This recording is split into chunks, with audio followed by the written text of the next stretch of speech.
Hello दोस्तों, आप सभी का आपके अपने YouTube channel target study point में स्वागत है। आज हम लोग पढ़ेंगे दर्पण के लिए आवर्धन और उसका सूत्र किस प्रकार से निकालेंगे।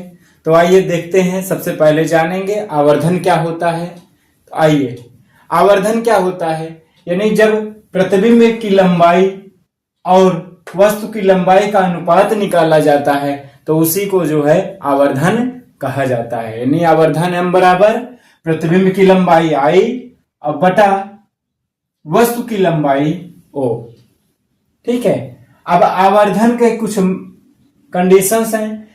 यदि आवर्धन m का मान जो है 1 से कम आया है तो प्रतिबिंब किस प्रकार बनेगा?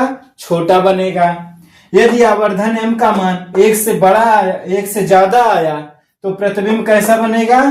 प्रतिबिंब बड़ा बनेगा। और यदि आवर्धन का मान 1 के बराबर आया तो वस्तु के बराबर ही उसका प्रतिबिंब प्राप्त होगा। आइए आगे देखते हैं। आभासी प्रतिबिंब के लिए आवर्धन धनात्मक होता है। हाँ, आभासी और सीधा, यदि प्रतिबिंब सीधा है और आभासी है तो आवर्धन m का मान जो है धनात्मक होगा। और प्रतिबिंब यदि वास्तविक व उल्टा है तो आवर्धन m का मान ऋणात्मक होगा। तो इस प्रकार से आवर्धन किसे कहते हैं, आप इसकी परिभाषा लिख लीजिएगा कि यदि वस्तु की लंबाई और प्रतिबिंब के लंबाई के अनुपात को ही आवर्धन कहा जाता है। चलिए नोट कर लीजिए।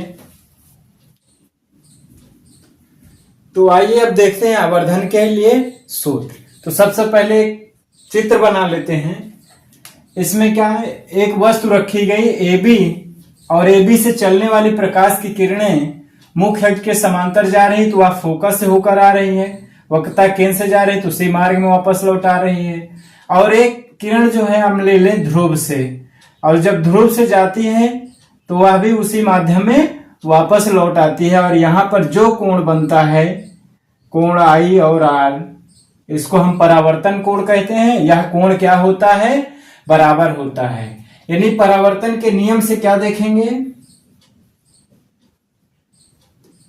परावर्तन के नियम से कोण कौन कौन से? APB बराबर हो जाएगा कोण किसके? BPA डैश के। कोण BPA डैश कैसा कोण है? परावर्तन कोण है।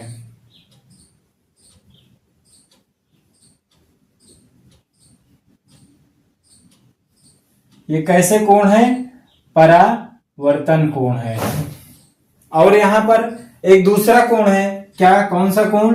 कोण ABP तथा ABP तथा A dash B dash P। कोण A dash B dash P ये कैसा कोण है? ये कोण है समकोण। अब आ जाइए त्रिभुज में।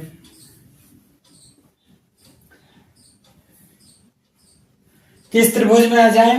त्रिभुज ABP और A dash B dash P में। तो यहां देखिए, यह त्रिभुज कैसा त्रिभुज है? ABP तथा त्रिभुज A dash B dash P समरूप त्रिभुज है।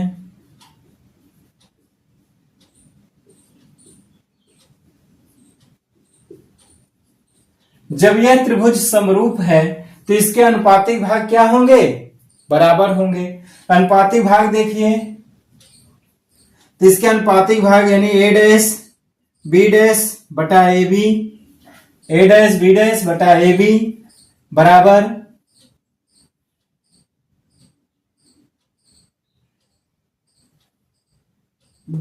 PB डैश बटा PB। इसको इक्वेशन नंबर फर्स्ट डाल देते हैं। अब आइए देखते हैं आगे। आगे क्या करेंगे? इन सब के मान लिख देंगे। तो यहां से मान आप जानते हैं कहां से कहां तक की दूरियां नापते हैं, यानी कि जो भी दूरियां नापेंगे, जैसे ध्रुव से ही मापते हैं, तो वस्तु की दूरी कितनी आएगी? वस्तु की दूरी क्या है? PB है, बराबर कितना? वस्तु की दूरी है तो माइनस यू। प्रतिबिंब की दूरी,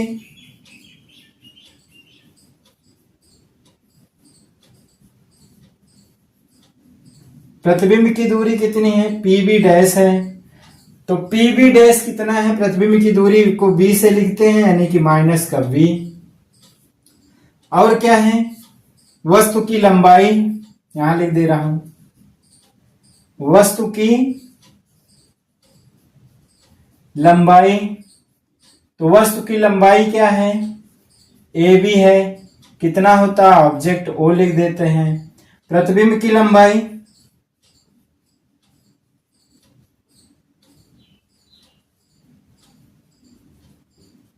प्रतिबिंब क्या है? A डैश B डैश है, तो इसकी लंबाई कितनी हो जाएगी? I।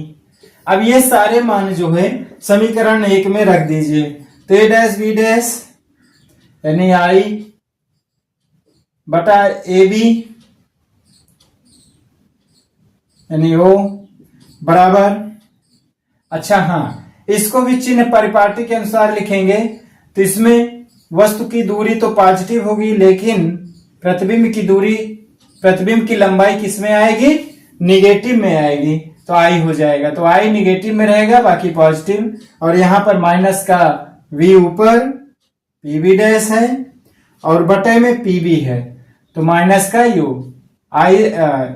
माइनस से माइनस कट गया, बचा क्या? V अपॉन U माइनस का I अपॉन O, या तो इसी को लिख सकते हैं I अपॉन O बराबर माइनस का V अपॉन U, और ये बराबर किसके होता है? M के।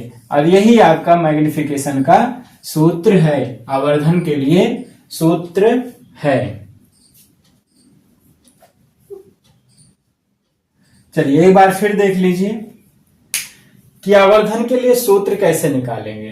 तो सबसे पहले आप एक चित्र बनाइए, चित्र में सारे किरणों को दर्शा दीजिए कि AB से चलने वाली प्रकाश की किरण मुख्य अक्ष के समांतर जो किरण जा रही है वो फोकस दूरी से होकर गुजरती है, केंद्र से उसी मार्ग में वापस लौट आती है। एक किरण आप ध्रुव से ले लीजिए तो वह परावर्तन के पश्चात उसी माध्यम में वापस लौट जाती है। अब यहाँ पर जब परावर्तन हुआ तो यहाँ पर जो भी कोण बनेगा वह कोण क्या होगा? बराबर होगा, यानी परावर्तन के नियम से यह कोण क्या होंगे? बराबर होंगे। अब यहाँ पर जो त्रिभुज बन रहा है, यानी त्रिभुज कौन सा? ABP में कोण भी कितने अंश का है? 90 अंश का, यानी समकोण है। और A dash B dash P में यह कोण कितने अंश का है? 90 अंश का, ये भी समकोण है। तो यह कैसे त्रिभुज हो गए? कोण I और R क्या है? परावर्तन के नियम से, यानी कि कोण APB और BPA क्या है? बराबर है परावर्तन के नियम से, और ये कोण बराबर है, और यह जो है इसका आधार जो है एक ही रेखा है, अतः ये समरूप त्रिभुज है या समकोण त्रिभुज है, समरूपिक समकोणिक त्रिभुज है। जब समकोणिक त्रिभुज है या समरूप त्रिभुज है तो इनके अनुपातिक भाग क्या होते हैं? बराबर होते हैं।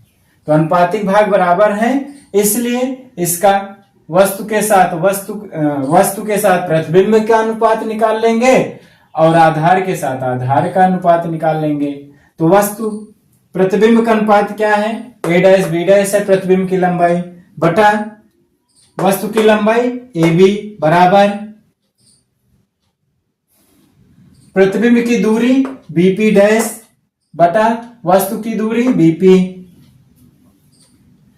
अब यहां पर PB डैश बटा PB हो जाएगा। अब यहां वस्तु की दूरी जान रहे हो कि क्या होता है? माइनस को, और क्या है? PB है, और प्रतिबिंब की दूरी PB डैश है जो कि माइनस B है। वस्तु की लंबाई AB बराबर O है, और प्रतिबिंब की लंबाई A डैश B बराबर माइनस का I है। अतः समीकरण 1 में ये सारे मान रख देंगे तो आ जाएगा माइनस का I अपॉन O बराबर V अपॉन U, वो भी माइनस के, और माइनस से माइनस क्या हो गया? कट गया, और बचा क्या? माइनस का आई अपॉन ओ बराबर वी अपॉन यू। अब यही बराबर होता है किसके, इस माइनस को उस तरफ ले आइए जो कि बराबर होता है मैग्निफिकेशन के।